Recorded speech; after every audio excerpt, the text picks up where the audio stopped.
I just wanted to show you this roof that we've been working on. We laid an AH25, that's a liquid roofing system, over the top of this old asphalt roof about 3 days beforehand. Now you can see me here doing all the decking with treated timbers.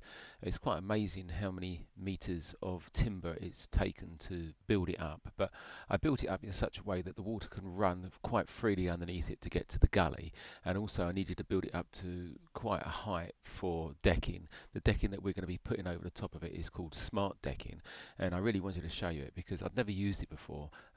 Fantastic.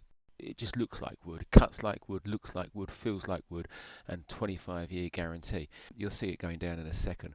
The wood that I'm putting up here, I'm bringing up around about 180 mils in height, so that when you step out the door, you step onto it rather than stepping down.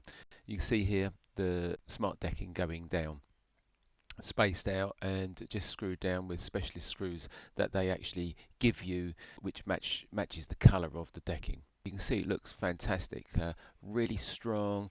It's going to last forever and a day, I should imagine. So what I wanted to do is show you the actual product itself, and as you can see here, and if you listen to it, you can hear how strong it is. I was really impressed. Hopefully this is helpful for you. Speak soon.